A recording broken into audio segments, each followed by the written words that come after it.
I've actually noticed that animal handlers on set. Absolutely. There's more law. There's more law and regulation about managing animals on a set than there are about kids, I bet. There truly is. And they have several handlers that bring them in crates. And while that's not their natural habitat, who engages in touching those animals, merely touching those animals, is administered with their guardian right there holding the animal. What we see too often is that we have these studio teachers who are underqualified, very underqualified, and I'm sure I'm sure that they're background checked, but they're just not really they're not the right person every single time. I'd say more times than not. And their qualifications it's just not that thorough of a thing, right? So they're able to be manipulated by production to essentially fudge numbers of school time so that the kids can be acting on set longer. Right. Okay. And then those teachers are the only one administering education for these kids. A lot of kids end up semi-illiterate from sets. They really truly couldn't really perform at a college level a lot of times. I electively chose tutors after set. So I would eat into my personal time after 10 hours of work so that I could end up going to college. So yeah. And so that was our choice, which might have, been a good thing, but it was expensive, to sort of take that on. And so there's no reassurance of that. And also, side note, when the parent has to leave, that studio teacher is really the only guardian that they have that's there for them. And now most children's sets say, okay, the parent can be here.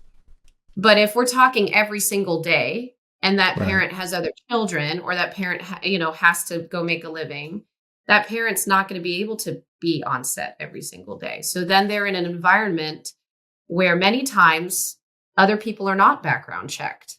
And again, it's one of these things where you'll watch something on television or you'll see a film and you just don't think about what's behind creating that. And,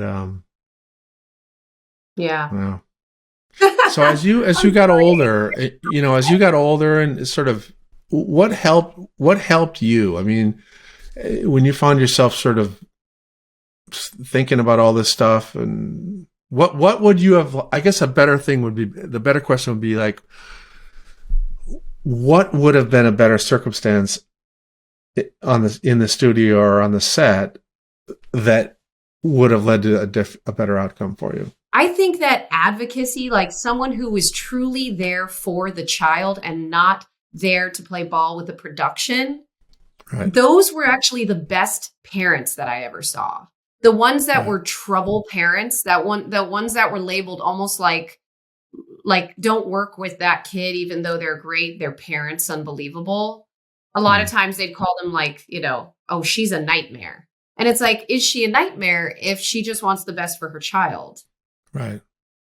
And so a lot of times we saw it look like that, where there's no tolerance of advocacy. Advocacy is looked at as a hindrance. Adversarial kind of.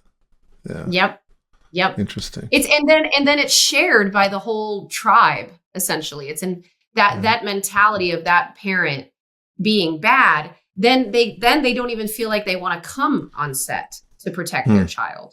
Or, I mean, I would imagine that's traumatizing for the stage parent, that they're just showing up they can't be liked by anyone. They can't win. Right.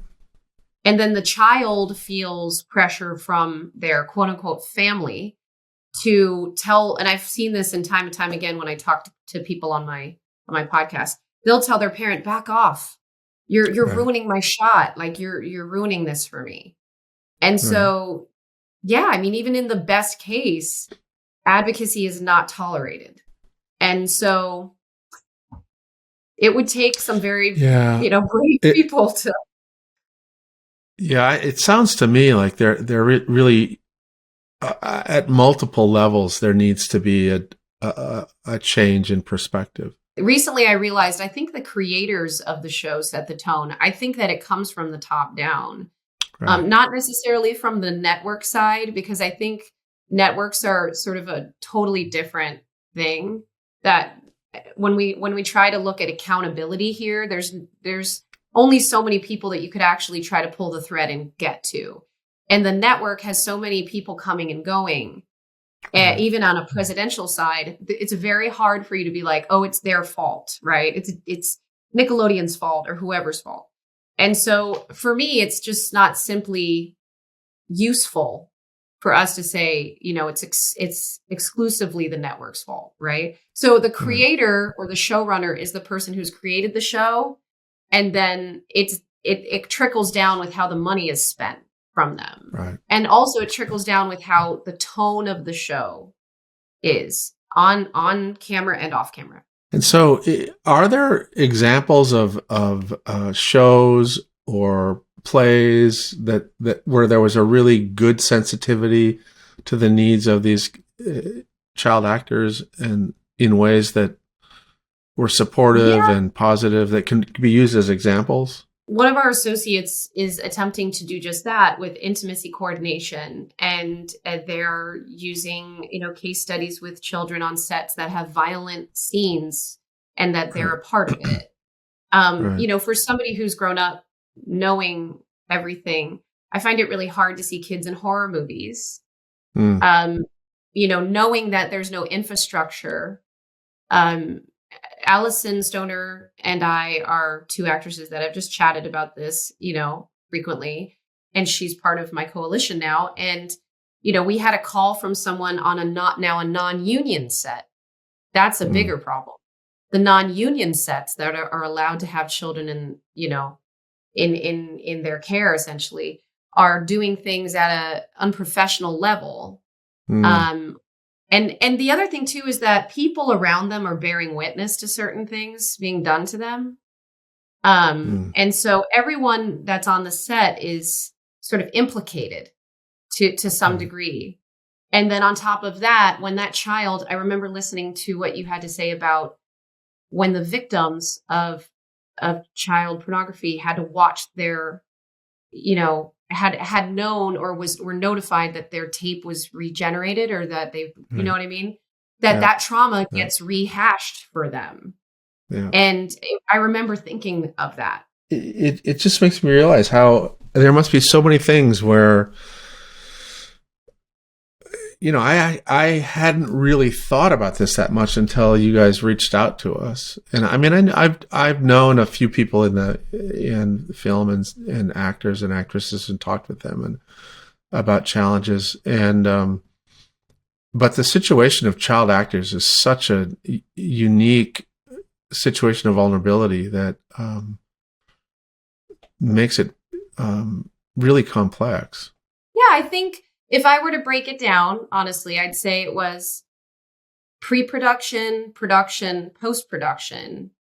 And if we look at it like that, it speaks to the language of the industry, where if we really tried to be linear in how we can tackle this at every stage, then it's going to take a long time. But like in terms of the non-union thing, that becomes more of a legislative thing, right? So that's basically because they don't have enough money to pay the union to ensure that they're a union production. But it doesn't mean that picture won't necessarily win. Yeah, won't get distribution, won't make a lot of money, won't necessarily go in the film festival circuit. Yeah. It's just really, so there's no leverage then, right? I mean, like, they can go ahead and do that and benefit from all the benefits that you get from any film, right? Yes, absolutely. Wow. Potentially. It's a free market in that regard. Yeah, you're not going to make less money as the producer because it's a non-union film. And so it's inherently exploitive, when you hear the word non-union. But the other thing is that when you're looking to become union, a lot of productions will dangle the carrot. And in this instance, it's actually important that we know this. That carrot was being dangled to the parent so that that child who now can't sleep without the lights on and can't take a bath, you know, that child can't leave that scene and that situation, because the parent was made to feel that they would get unionized. They would get union, you know, they would become union after that experience. Thanks so much for checking out this clip for the Vulnerable Podcast. For the full episode, go ahead and check out my YouTube channel. That link is in the description. Thanks again.